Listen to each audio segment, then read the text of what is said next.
Time now for sports on 104.7 The Cave. Here's Ned Reynolds.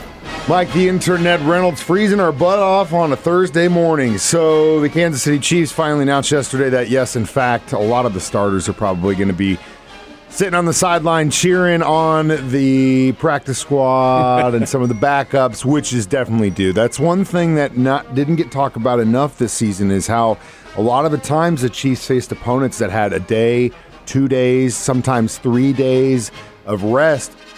Chiefs didn't get it, and as the season progressed, you could see it in Patrick's eyes. He was tired. Well, he was, and he does need the rest, and he'll be the one of the few who sits out the complete game. Now, the others will be rotated in, but Blaine Gabbert will get the start and probably play the whole game at quarterback. He's no slouch, and of course, this whole decision is a no-brainer by Andy Reid. When the game doesn't mean a thing, why waste the circumstances and risk any injury when you don't have to? The one thing that I might offer some disagreement is I hope this doesn't take away from the rhythm of the team. They will not have played, at least the regulars will not have played with a full game under their belts, but this is football. These guys can get right back into the swing of things because the Chiefs do have a game next week. Anyway, it'll be Blaine Gabbert who will be doing the quarterbacking for the Chiefs. He's no slouch, folks. 34 years old, long-time NFL guy with the Jacksonville Jaguars and the San Francisco 49ers and so forth and so on. The guy can play, and it'll be a reputable game, depending on whether or not the Chargers want to play. But the Chargers are a 3-point favorite going in. I wouldn't touch this at all. This is a no game. There's nothing to be gained, nothing to be lost. It is the 17th game of the season. You're under contract. You have to pay. You're getting paid, so you have to play, but it doesn't mean anything. Well, Ned says don't play this one. But with the Chiefs at +3, I mean, $20, you know what that could mean. So you have 20, I don't. Well, I know, but hey, man, no reward without the risk, my friend. All right. There is one little footnote, though. Some of the guys, like Kelsey and people like that, will get in at least for a little while because they have incentives in their contracts that have to be met, and you don't want to deny them that. No, and they'll probably be careful, but it'll be nice to see some of these guys that have been, kind of waiting for their turn to get a little action in the regular season. It helps them. Yeah, it helps them, and could help us in the playoffs if we need to rely on them. So, never know. It's good to have fresh legs. All right. Speaking of which, Ohio State headed to the Sunflower State for their next quarterback. Think this is a good move? Well, yes, on their part it is. This is a situation where a guy has used his eligibility at his college. He doesn't have any more eligibility there, but he has one more under the NCAA. Does he go in the NFL draft, or does he transfer to another college? He is Will Howard from Kansas State, thank you. And he is no slouch, folks. He's a very, very good player. Very good player. Did wonders for K-State. Yep. They get a bowl games every year they were in, Big 12 championships and so forth and so on. Ohio State is looking at him. So have other colleges. Southern Cal has, Miami has, but he's a 4-year guy. He has the option of going into the NFL draft. I have a feeling he wants to stay in college. Mm-hmm. And if the Buckeyes come after him, it would only be for 1 year. I have a feeling he may lean that way, but Will Howard's a good player. He's a great player, and as a big homer for the K-State Wildcats, I was sad when his eligibility ran out because he's great. I like the kid they've got. Watching him in the bowl game, I think he's going to do something, but Howard, man, he's great, and if he it's not the biggest Ohio State fan in the world, so it's going to be tough for me to wish him well over there, but good luck if that's where he ends up. But he definitely deserves another year and a shot at, because, God, they were so close against the year TCU went because we beat TCU and we won the championship that year. So, I don't know. It's kind of one of those things. You want to get paid, or maybe he's trying to get another championship. All right.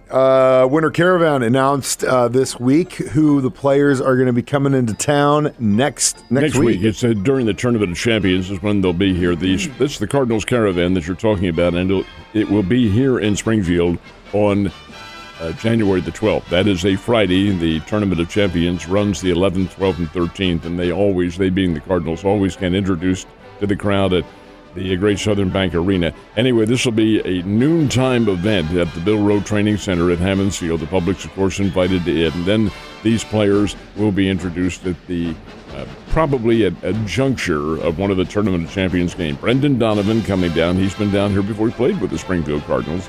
Ivan Herrera, who stands a great chance of doing quite a bit of catching, and Rick Ankiel, former Cardinal. They'll all three be here. It is open to the public, and it is January 12th. That's when the Cardinals Caravan comes in, noontime or in that vicinity at the Bill Rowe Training Center, which is, of course, where they do all the working out at Hammons Field. Should be fun. So, I know you were up late last night watching the Bears. How'd they do? This was not a good night for Springfield College basketball at all. Bears played Northern Iowa. Northern Iowa started the season slowly. They're always tough. Ben Jacobson, their longtime coach, does a great job in getting this team ready. Doesn't always have the greatest talent, but they always have a tough team. Last night, they won their fifth in a row, knocked off the Bears by a score of 64-62 in a really dandy battle. And how did Northern Iowa win it? They won it on a category called points in the paint.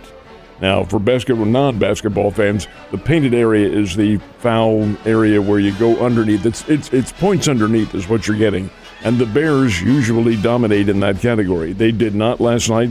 Got outscored by Northern Iowa 36-29, and therein was the difference in the game. Bowen Bourne, who's just a small kid physically, but he's a giant on the court. He led the Northern Iowa Ball Club with 21 points. But the big key was Jacob Hudson, a 6'10 center who is a transfer to Northern Iowa. He got in there and he owned the Bears in the first half. He just overpowered them. Scored 19 points for the game, was 8 of 12 from the field. And from the field for him was underneath the basket. He was just beating the Bears. I have a feeling, this is just a personal opinion, but the Bears hadn't played since before Christmas.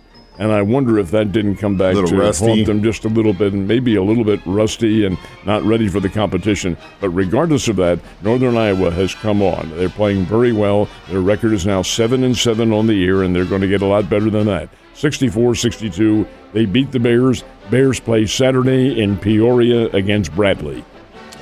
That's sad, but because, man, they really needed to win that one. Well, it happens. Yeah, it does happen. And the season's not over at all right now. And you said yesterday was not a good day for Springfield College basketball teams. That would also include the Jury Panthers. It would indeed. They went on the road to Springfield, Illinois to take on Illinois Springfield, and that's their conference games. The women's team, and this is most uncharacteristic for Drury, they lost again. This is 2 losses in a row for the Drury Lady Panthers, who had been nationally ranked.